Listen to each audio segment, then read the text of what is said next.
जय हिंद। तो इस वीडियो में हम देखने वाले हैं ब्लड क्लॉटिंग के बारे में। ब्लड क्लॉटिंग होता क्या है, खून का थक्का कैसा बनता है, हम यही जानेंगे इस वीडियो में। हम ब्लड क्लॉटिंग के बारे में जानेंगे। तो देखिए, जब खून का थक्का बनता है, जब खून ब्लड क्लॉटिंग होने चालू होता है, तो आप सबने देखा रहेगा जब आपको चोट लगती है, मोच लग जाती है, या जहाँ पे समझिए उंगली पे लग गई या किसी और जगह पे चोट लगती है, तो वहाँ पे देखो ब्लड क्लॉटिंग होने चालू कर देता है। धीरे धीरे ब्लड क्लॉटिंग होने चालू कर देता है।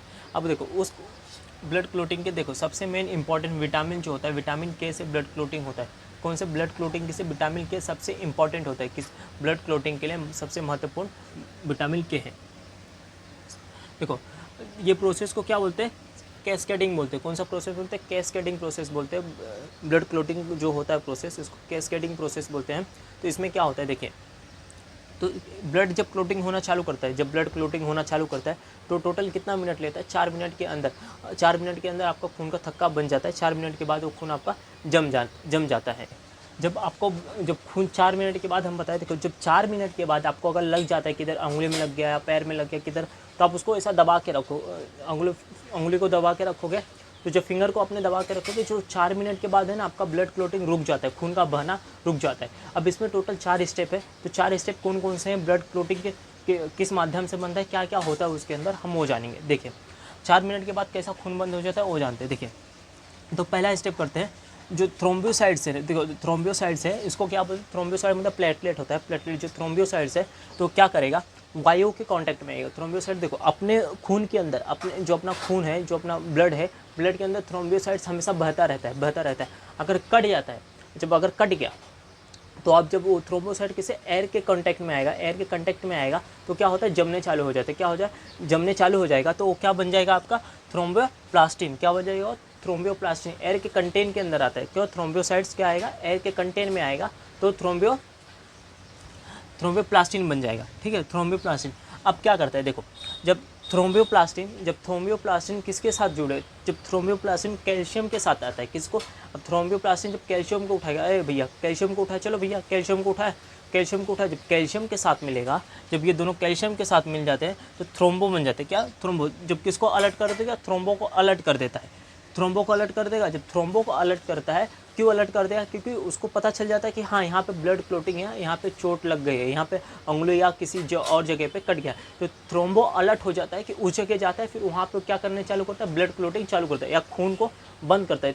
खून का जो थक्का जमता है, खून का थक्का होना वहाँ चालू हो जाता है। किसको, थ्रोम्बो, आपका कैल्शियम और ये थ्रोम्बोसाइट। देखो ये थ्रोम्बोप्लास्टिन और प्लस कैल्शियम, ये दोनों साथ में आते हैं, तो किसको अलर्ट कर देंगे, थ्रोम्बो को अलर्ट कर देते हैं। इसको अलर्ट कर देंगे। अलर्ट करेंगे क्यों, क्योंकि उसको बता देता है कि यहाँ पे कट गया है, तो वहाँ पे वो काम चालू करते हैं, खून का थक्का जमना। तो समझ गए, ये मेन फंक्शन ये है।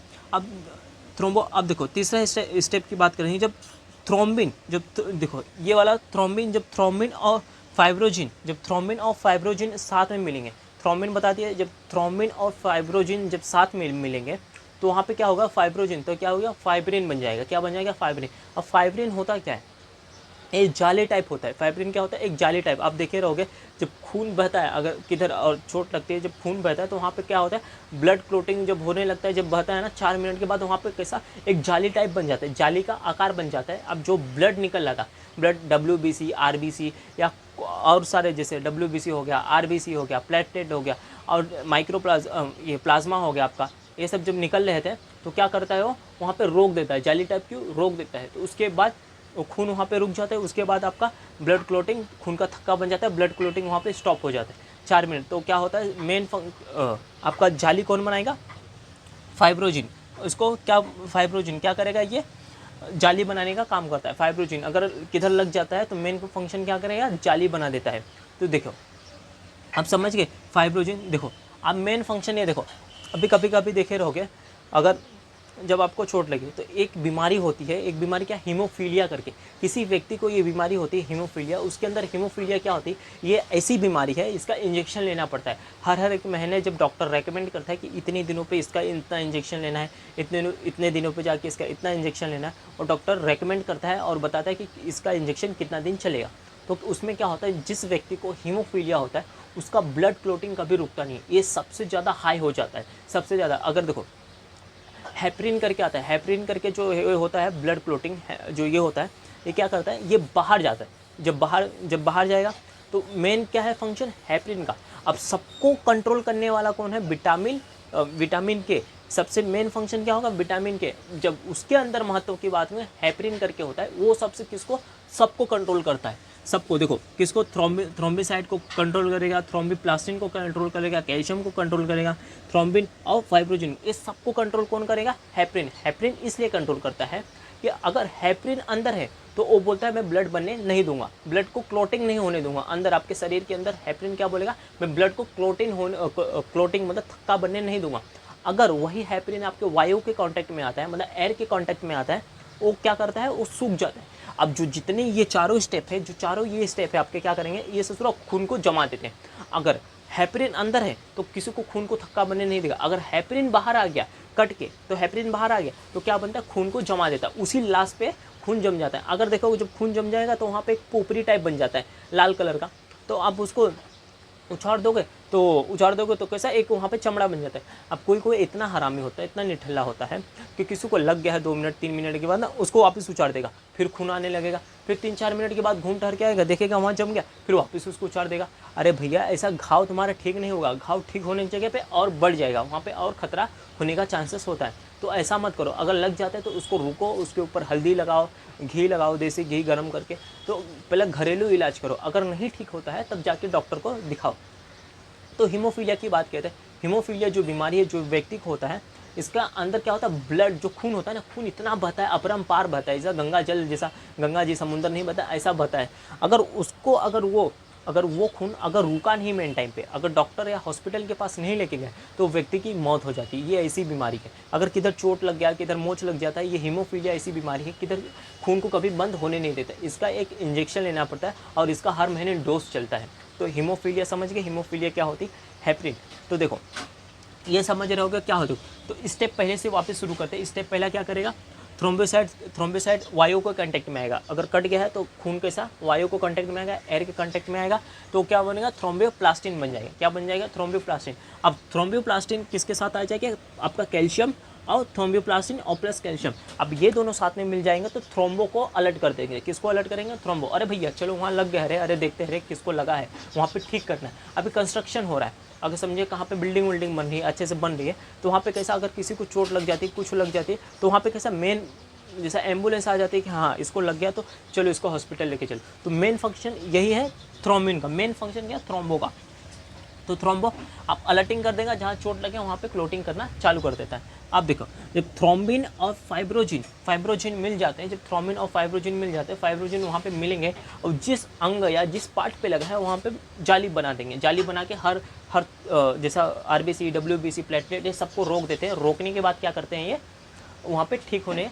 अब देखोगे 2 महीना बोले 2 दिन 2 हफ्ता या जिसका जैसा चोट होगा वो उतने दिन में ठीक होता है, उतने दिन में रिकवर होता है। आप बोलोगे ससुरा एक किसी का पैर काट दिया, अब वहाँ पे तुम मलहम पट्टी करके बोलोगे ठीक हो जाएगा, अब ब्लड क्लोटिंग रुक जाएगी, नहीं, वो सबसे डेंजर, वहाँ घातक हो सकता है। तो ऐसा कभी करना मत, समझ गए। तो ये समझ गए रहोगे। इसका प्रोसेसिंग को क्या बोलते हैं, प्रोसेसिंग याद रखना, इसको क्या बोलते हैं। सबसे महत्वपूर्ण क्या है, विटामिन के याद रखना। विटामिन के सबसे ज़्यादा मेन फंक्शन किस में करेगा, ब्लड क्लोटिंग होने में, खून का थक्का जब होता है तो मेन।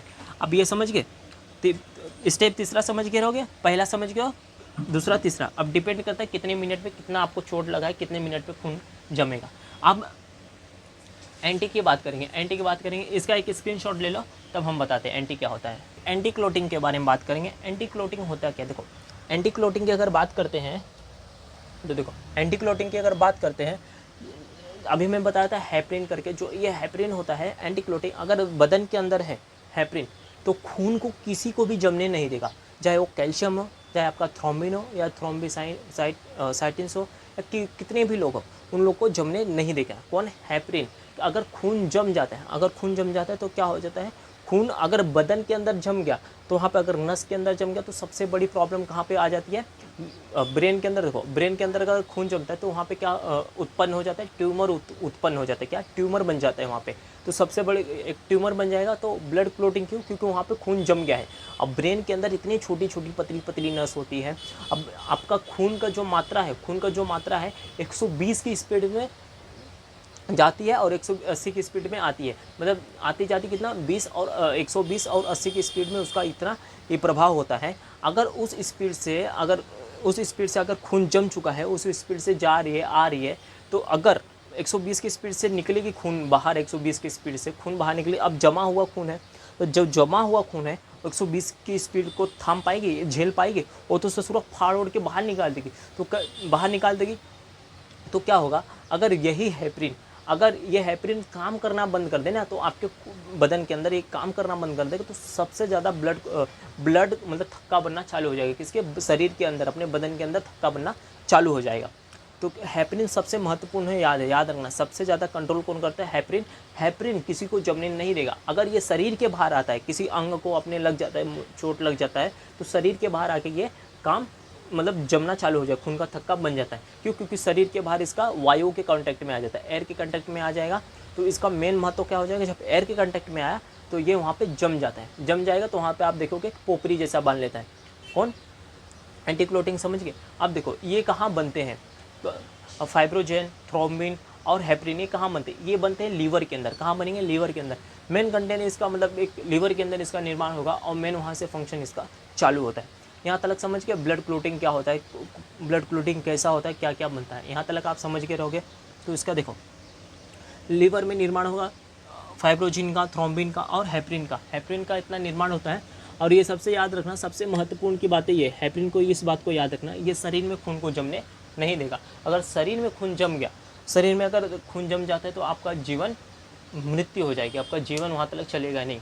तो फिर क्या करना पड़ेगा आपको, LIC आप ले लीजिए, जीवन के साथ भी, जीवन के बाद भी। तो ये समझ गए रहेंगे हेपरिन क्या होता है, यहाँ तक समझ गए। इसका एक स्क्रीनशॉट लेना चाहते हो तो स्क्रीनशॉट ले लो। आपको PDF, अगर PDF चाहिए तो PDF हमारे टेलीग्राम चैनल पे मिल जाएगी। टेलीग्राम पे हर नोट्स में प्रोवाइड कर देता हूँ, टेलीग्राम जाके ज्वाइन करना और टेलीग्राम पे हर आपको नोट्स मिल जाएगा। अगर नोट्स नहीं मिल पाते हैं तो आप कांटेक्ट कीजिए, अगर नंबर दिया हो डिस्क्रिप्शन में जाके आप कांटेक्ट कर सकते हैं, ठीक है। यहाँ तक आपका हो गया रहेगा, तो ये स्क्रीनशॉट ले लो। तो अब 11th 12th का सारे न्यूमेरिकल के अब भी मैं लेक्चर चालू करूँगा, जल्दी लेक्चर उसका चालू करूँगा। मैं फिजिक्स का सारा न्यूमेरिकल आपको कराऊंगा, चैप्टर पहले से लेके और चैप्टर लास्ट तक, ठीक है। तो मिलेंगे हम अगले वीडियो में। जय हिंद, जय भारत, जय हिंदू राष्ट्र।